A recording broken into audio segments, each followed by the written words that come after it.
Hello friends. उम्मीद है आप लोग की पढ़ाई अच्छी चल रही होगी, है ना। और हम लोग क्या कर रहे थे, हम लोग PYQs कर रहे थे, है ना। PYQs किसका? एंशियंट इंडिया का, प्राचीन भारत का, है ना। ठीक है, किसका? UPSC का। एक मिनट गाइस देख लीजिए, मैं लिख ले रहा हूँ ये सब चीज़ें। और UPSC का हम लोग अभी प्री का कर रहे हैं, ठीक है। प्री का, है ना। मेंस का हम लोग बाद में करेंगे, मेंस का हम लोग बाद में करेंगे। अभी हम लोग प्रीलिम्स का कर रहे हैं, ठीक है। आइए 2015 कहाँ पे? 2015 ईयर कौन सा है? यहाँ देखिएगा, ईयर 2015, ठीक है। आगे चलिए देखते हैं। अब देखिए क्वेश्चन का संख्या कितना हो गया है? 2 क्वेश्चन, ठीक है। 2015 में 2 क्वेश्चन आपको दिख रहा है ना।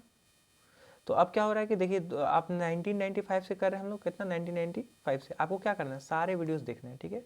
आप समझ रहे हैं? वे सारे वीडियोस देखेंगे तो आप समझ सकेंगे कि इतिहास के क्या बेसिक क्वेश्चन है। इतिहास में ज़्यादा परिवर्तन होते नहीं, तो आपको वो फिक्स आएगा, प्राचीन भारत खास तौर पर, ठीक है। उस टॉपिक कितने बार रिपीट हो रहे हैं और किस किस चीज़ से। 2014 में एक क्वेश्चन जो आया था वो सेम एज इट इज़ 2015 में पूछा गया है, ठीक है। वो मैं बताऊँगा, दिखाऊँगा आपको। और क्या करना है आपको कि हम लोगों को क्वेश्चन को साथ में कुछ कुछ अपना नोट्स बनाना है, ठीक है। आप एक बुक लीजिए और अपना नोटबुक, और उसमें नोट डाउन करते चलिए, ठीक है।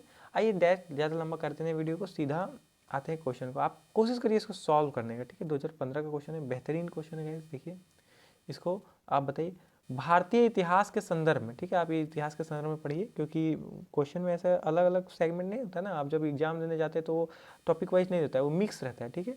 तो ऐसा ऐसा शब्द आता है कि आपको लगेगा कि ये साइंस टेक का है या हिस्ट्री का है या किसका है, आपको समझ नहीं आएगा, समझ आप।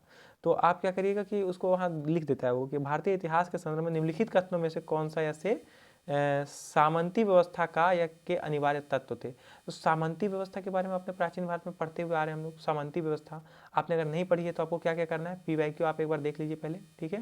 और आप चलिए जाइए मेरे प्लेलिस्ट में, ठीक है, NCERT का। जिन जिन सब्जेक्ट का होता जा रहा है वो आप देखते चलिए। देखिए गाइस, आप सब्सक्राइब करिए इस चैनल को, हिंदी मीडियम चैनल है ना। चैनल का नाम क्या है? हिंदी मीडियम।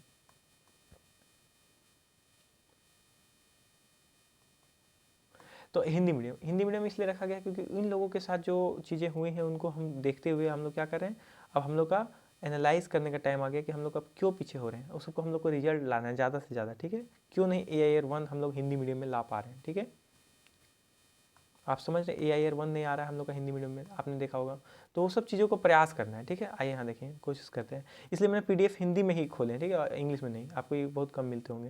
देखिए, अत्यंत सशक्त केंद्रीय राजनीतिक सत्ता और अत्यंत दुर्बल प्रांतीय अथवा स्थानीय राजनीतिक सत्ता, किसके संदर्भ में हम लोग चाहें? सामंती व्यवस्था, ठीक है। एक पहला ऑप्शन था। दूसरा है भूमि, यहाँ देखिए भूमि के एक मिनट गाइस, भूमि के नियंत्रण एवं स्वामित्व पर आधारित प्रशासनिक संरचना का उदय। समझ रहे हैं? भूमि के नियंत्रण पर तथा स्वामित्व पर आधारित प्रशासनिक संरचना का उदय। और पहला क्या था? यहाँ देखिए अत्यंत शक्तिशाली केंद्रीय राजनीतिक सत्ता, है ना। केंद्र का जो राजनीतिक सत्ता होता है। अत्यंत दुर्बल प्रांतीय अथवा, है ना, प्रांतीय अवस्था हो गया दुर्बल, और प्रांतीय राजनीतिक सत्ता, इसलिए, है ना, इसके बारे में बता रहा है। तीसरा ऑप्शन क्या बोल रहा है? सामंत तथा अनेक अधिपति, अधिपति और सामंत वर्ग, ठीक है। सामंत और अधिपति के बीच में स्वामी और दास का संबंध बनना, ठीक है। किसका संदर्भ में हम लोग बात करें? सामंती व्यवस्था पर, ठीक है। नीचे दिए कूट का उपयोग करिए और सही उत्तर चुनिए, ठीक है। क्या गलत नहीं, सही उत्तर चुनना है, ठीक है। केवल 1 और 2, 2 और 3, केवल 3 और 1 और 2 और 3, है ना। यहाँ पर समझिए तो क्या होगा इसका आंसर? इसका कैंसर हो जाएगा गाइस। देखिए यहाँ पर फिर से ऑप्शन देखिए और यहाँ पे बताने की कोशिश करिए, आपका क्या सही लग रहा है? ये 2 और 3, केवल 2 और 3, ऑप्शन नंबर बी आपको दिख रहा है, ठीक है। आगे चलिए देखते हैं इसका थोड़ा सा एक्सप्लेनेशन समझिए। भारतीय इतिहास के संदर्भ में मैंने बताया कि सामंती व्यवस्था के अनिवार्य तत्व क्या क्या थे। पहला थे भूमि के नियंत्रण तथा स्वामित्व पर आधारित। ये जो सामंती व्यवस्था था ये किस पर आधारित था? भूमि का नियंत्रण पर और स्वामित्व पर आधारित था, ठीक है। प्रशासनिक संरचना का उदय जो होता है वही सामंती व्यवस्था के बारे में बताया जा रहा है। ये एकदम करेक्ट और स्टेटमेंट है, ठीक है। यहाँ देखिए दूसरा, सामंत तथा उनके अधिपति के बीच स्वामी दास संबंध बनना। क्या होता है कि सामंत वर्ग और अधिपति वर्ग के बीच में क्या हो जाता था? स्वामी और दास का संबंध बन जाता था। ये सामंत स्वामी होते थे और अधिपति दास हो जाते थे, ये संबंध बन जाता था। यही सामंत व्यवस्था का बारे में बताया जा रहा है। ये भी कथन एकदम बिल्कुल सत्य है। इनमें देखो, इनमें राजा की शक्ति कम होती हुई थी, ठीक है। क्या होता था, इससे राजा की शक्ति क्या हो जा रही थी, कम हो जा रही थी। जब निचले वर्ग ही इतने मजबूत हो जाएंगे तो राजा की शक्ति क्या हो जाएगा, कम होगा कि नहीं, ठीक है, आप समझ रहे हैं। वे ऐसे सरदारों पर अधिक निर्भर रहने लगा जिसके पास अपनी स्वयं की सेनाएं थी, ठीक है। अपनी स्वयं की सेनाएं होने, ऐसे ऐसे सरदार थे जिनके पास स्वयं की सेनाएं थी। राजा क्या होने लगा, उस पर निर्भर रहने लगा, इन सरदारों पर, ठीक है, जिसके पास स्वयं की सेनाएं होती थी।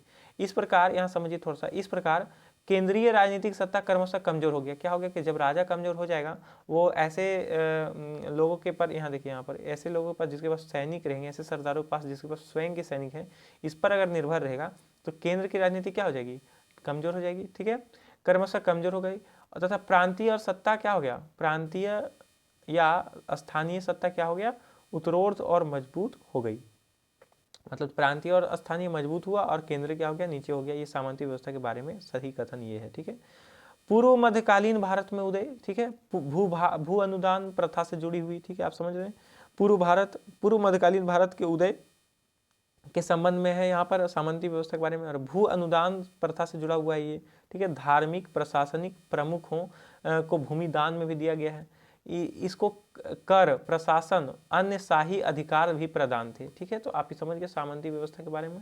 आइए क्वेश्चन नंबर 2 देखिए, कोशिश करिए खुद से बनाने के, एकदम छोटा क्वेश्चन है। देखिए, निम्नलिखित राज्यों में से किसका संबंध बुद्ध के जीवन से था। आप ये देखिए, इसी से पिछला ईयर में ये आया हुआ है ना, ये 2015 का हम लोग करें, 2014 में ये एज इट इज यही क्वेश्चन उठा के डाल दिया गया, एकदम एक भी लाइन, एक भी ऑप्शन चेंज नहीं है, ठीक है, एकदम ये। पिछला बार मैंने एक्सप्लेन नहीं किया था, यहाँ थोड़ा सा एक्सप्लेन मैं कर दूंगा। यहाँ देखिए, निम्नलिखित राज्यों में किसका संबंध बुद्ध के जीवन से है। बुद्ध के कितने जीवन से, आपने अगर पिछली वीडियो देखी है तो उसको देखिए और बताइए आंसर, और अगर नहीं देखिए तो जाके आप प्लेलिस्ट में देखिए जाके, ठीक है, वो चीज़ें आपको ये होगी। और ये सारी वीडियोज़ में लाता रहूँगा, ठीक है, तो आप चैनल को आप जुड़े रहिए उसको, ठीक है। यहाँ बताइए कि ये क्या था क्वेश्चन, देखिए, बुद्ध के जीवन से कौन सा राज्य जुड़ा हुआ है, अवंती, गांधार, यहाँ समझ आप देख रहे हैं, अवंती, गांधार, कौशल और मगध, ठीक है, अवंती, गांधार, कौशल और मगध, इसमें कौन कौन सा है, नीचे दिए गए कूट का प्रयोग करिए आप और बताइए कि केवल, यहाँ देखिए 1 2 3 1 2 3 2 3 1 3 4, केवल 3 4, यहाँ समझिए, है ना, ऑप्शन को 1 2 3, यानी कि अवंती, 2 है क्या गंधार, और 3 है कौशल। क्या ये सही है, नहीं ना, गलत हो गया ये, आप समझ पा रहे हैं। दूसरा क्या हो गया, ये देखिए यहाँ पे ये ऑप्शन एलिमिनेट हो गया, ठीक है। दूसरा क्या हो गया, 2 और 3, 2 और 3 एलिमिनेट करिए, 2 और 3, क्या ये आपको लग रहा है सही है, गलत हो गया ना ये, इसको भी गलत करिए। किन वजह से गलत हो रही है आप समझेंगे, देखिए यहाँ पर, क्योंकि देखिए 3 तो सही है, इसमें भी 3 है, इसमें भी 3 है, ठीक है गाइस, पर 2 गलत है, 2 यहाँ भी गलत है। क्या 2 यहाँ भी है, नहीं ना, और 1 यहाँ गलत हो गया तो 1 यहाँ भी गलत हो जाएगा, आप समझ रहे। 3 यहाँ है तो 3 यहाँ होना चाहिए, 3 यहाँ भी होना चाहिए। 4 के बारे में देखिए, 4 कौन सा था, 4 मगध था, मगध तो बिल्कुल है मगध। और 3 नंबर में क्या था, कौशल, कौशल और मगध, है ना, कौशल और मगध, यानी कि 3 और 4, option number D, option number D, यहाँ पर ध्यान दीजिए, ऑप्शन नंबर डी। आप एलिमिनेट करने सीख पा रहे हैं, ऑप्शन नंबर डी। बुध आपने पढ़ा है, बुध काल नहीं, तो मैं पढ़ाऊंगा उसको, आप देखिएगा, एनसीईआरटी से पढ़े समझिए, उसके बाद फिर मैं बुध का अलग से बताऊंगा। राज्य, है ना, मेंस के लिए मैं थोड़ा सा लास्ट में बता दूंगा, आंसर राइटिंग में करवाऊंगा, टॉपर्स का आंसर राइटिंग जो होते हैं वो मैं करवाऊंगा आपको, ठीक है, तो वो सब आप देखिए, साथ में जुड़े रहिए तो आपको सब मिल जाएगा। राज्य जो बुद्ध के जीवन से संबंधित हैं, कौशल और मगध, ये दोनों थे, ठीक है। अवंती मध्य प्रदेश में है और गंधार जो है ये अफगानिस्तान में, ये प्रत्यक्ष साक्ष्य नहीं मिला है, ठीक है, गंधार से, ठीक है। और यहाँ पे क्या अवंती है, यहाँ देखिए। कौशल के बारे में सुनिए, कौशल जो है प्रमुख प्रचार क्षेत्र था। बुद्ध जो थे, बुद्ध भगवान जिसको माना जाता है, वो क्या थे, वो जब प्रचार करने जाते थे तो वो क्या करते थे, उन्हीं क्षेत्रों में, कौन, कौशल के क्षेत्रों में प्रचार करते थे, ठीक है। और मगध के बारे में क्या है कि गृह त्याग के बाद मगध साम्राज्य में शामिल गया ज्ञान प्राप्ति हुई, है ना। मगध में ही जो गया है, आप जान रहे हैं, मगध का मैप देखिए, आपको क्या करना है, मैप्स को ऐसे दिमाग में आपको रखना है, ठीक है, आप मैप्स रखें और मगध का क्षेत्र बताइए, और वहाँ पे जो गया क्षेत्र है उसमें क्या है, आपको ज्ञान प्राप्ति हुई थी, क्या हुई थी, ज्ञान प्राप्ति। गौतम बुद्ध के बारे में थोड़ा सा समझिए, जन्म कहाँ हुआ था, कपिल वस्तु के निकट लुम्बिनी में, आप समझ गए, जन्म कहाँ, कपिल वस्तु के निकट लुम्बिनी में।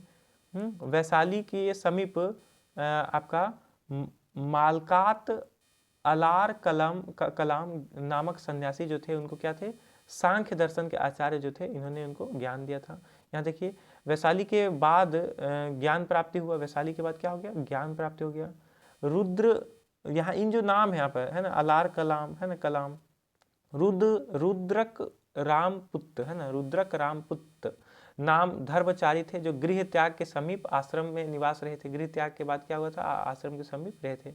सारनाथ के बारे में जानिए, सारनाथ में क्या हुआ था, प्रथम उपदेश धर्म चक्र प्रवर्तन के नाम से आना जाता है वो उपदेश, वो दिया गया। ज्ञान प्रसार कहाँ कहाँ हुआ, ज्ञान प्रसार जो हुआ वो काशी, लुम्बिनी, कौशल, उरुवेला, वैशाली आदि जगहों पर क्या हुआ, ज्ञान का प्रसार होना, उनका क्षेत्र था ये। कौशल के बारे में आप समझिए, कौशल के बारे में यहाँ देखिए, कौशल दिख रहा है आपको, है ना। सर्वाधिक प्रचार यही हुआ, कौशल में सर्वाधिक प्रचार हुआ, यही इसके बारे में ऊपर में दिया गया। कौशल नरेश प्रसन्नजीत शिष्य बने, है ना। कौशल नरेश जो उस वक्त के थे, क्या था नाम, प्रसन्नजीत। तो प्रसन्नजीत का भी संबंध बुद्ध काल से है। आप ये सब टाइम पीरियड और शासक के नाम आप जानिए। वो क्या बन गए, सिक्स बन गए। और कुशीनगर में क्या हुआ था इनका, कुशीनगर में महापरिनिर्वाण, मृत्यु हो गया था। ठीक है, आप ये चीज़ें समझ रहे हैं गाइस। आगे देखिए, अब आप समझिए कि हम लोग क्या कर रहे हैं, डिटेल वाइज हम लोग एनसीईआरटी कर रहे हैं, ठीक है, और डिटेल वाइज हम लोग पीवाईक्यू कर रहे हैं, ठीक है, आप ये समझ रहे हैं। और साथ में क्या करें, एनसीईआरटी पढ़ भी रहे हैं और कॉन्सेप्ट के साथ हम लोग क्या करें, टेस्ट भी लगा रहे हैं साथ साथ में, ठीक है। तो आप क्या करिए, उन सब प्लेलिस्ट को देखिए जाके, ठीक है, आप इसको सेव करिए, उसको देखिए, ठीक है। और जो तैयारी कर रहे हैं उसको ये क्या कहते हैं, अपना एक ग्रुप बनाइए, ठीक है दोस्तों, और मिल के इन वीडियो को देखिए। और क्या होता है कि इस पर चर्चा करिए आपस में, जैसे आपने पढ़ा, देखिए क्या होता है कि मैं आपको एनसीईआरटी समझा रहा हूँ, ठीक है, आपने एनसीईआरटी समझ लिया। अब क्या कि इसका आपने टेस्ट दे दिया, ठीक है, तो दो चीज़ हो गया बेस्ट, एकदम समझा आपने चैप्टर वन का टेस्ट दिया। अब क्या कि आप अपने फ्रेंड्स के बीच में आप क्या करिए, इसको चर्चा लाइए, ठीक है, आप क्या करिए, इसको चर्चा में लाइए। कुछ दोस्त, खास दोस्त हैं आपके, उसको जाइए और वहाँ पर वो वीडियो आप दोनों देखिए और उनको क्या करिए, उनको चर्चा करिए कि उनमें कैसे आप लोग कोऑर्डिनेट कर पा रहे हैं। आप समझ रहे बातों को, ये यूपीएससी है बात समझे। इसमें आपको कुछ साथियों की ज़रूरत पड़ेगी जो आपको लॉन्ग टाइम में आपको मोटिवेट करेंगे, आपको समझाएंगे या फिर आपको ये करेंगे। आप समझ रहे बातों को। तो इन्हीं के साथ आप क्या करिए, फ्रेंडशिप रखिए कम, लेकिन बहुत अच्छा रखिए, जो आपको मोटिवेट करते रहे, बात समझ रहे। आपको ये ना आपको ये उल्टा वो ना करे, ठीक है, आप उनके साथ वो बात शेयर कर पाएँ, ऐसा कुछ दोस्त खास होने चाहिए। और वो क्या करिए, आप उसको आप वहाँ जाके चर्चा करिए, कुछ देर आप इन विषयों को चर्चा करिए, एनसीईआरटी की चर्चा करिए, टॉपिक्स को चर्चा करिए, गलत समाज में क्या हो रहे हैं उनको चर्चा करिए, कुछ केस स्टडी में ला दूंगा, है ना, केस स्टडीज़, उसको जाके चर्चा करिए, ठीक है। Thank you guys.